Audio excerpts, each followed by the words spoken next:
After every television show or movie, there are credits. This is usually a very long list of professionals who were involved in the project. You'll see titles like director, presenter, producer, executive producer, music composer, makeup artist, animation, and special effects. The film and television industries have plenty of career choices. This is because there are many professionals working behind the scenes. The TV and Film Career Guide is a television show that is brought to you by the Gauteng Film Commission that looks at all the great opportunities that one can pursue in the film and television industry.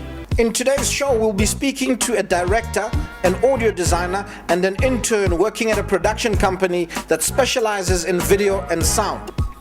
This week on the show, we went to a production company in Johannesburg that specializes in video and sound and spoke to a few of the professionals who work there.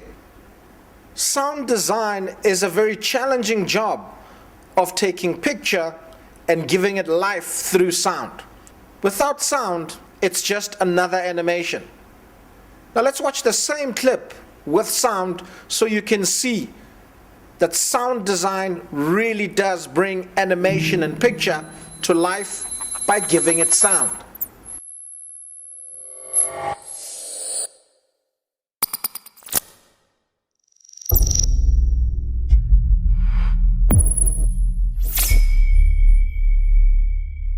My name is Dean Conidaris. So Dean, tell us your job title and what is it exactly that you do? I'm an audio designer. As an audio designer, what we basically do is we paint the audio spectrum and the sound waves to picture. We create the sound that comes from the recording of sound, from the foley of sound, from creating sound effects from zero, from scratch, and recording music, mixing music, creating radio ads, recording voice, getting the levels correct, and doing a final mix on everything. Where did you study? Where I studied 14 years ago was I did a lot of internship work at the SABC, carried cables, helped out guys with that kind of stuff. Then at radio stations got a bit of on-hand training and also did a course at Allenby. Can you tell us how you got into the SABC? I got into SABC quite by fluke. I actually just went to go visit a couple of friends and I really enjoyed the idea of the studios, the big studios and all that kind of stuff, because my parents and my sister are dancing teachers. So I always used to mix their music when I was young and help out with that kind of stuff. So the SABC was just a natural progression into doing that. I just went to go visit a couple of friends, saw a couple of studios and just started making a nuisance of myself. You say you've worked in radio, television and film. Which medium do you prefer? My favorite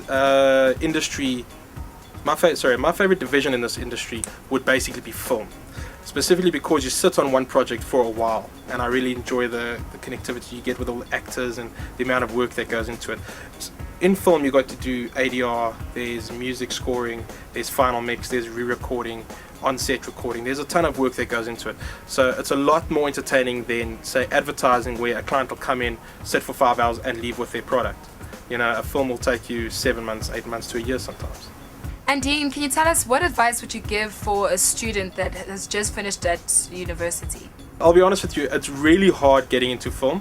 It's really hard getting into audio designing as a fact, specifically because the quickest avenue into it is through advertising, and most people don't want to worry about having an audio designer in studio with their clients that they can't trust.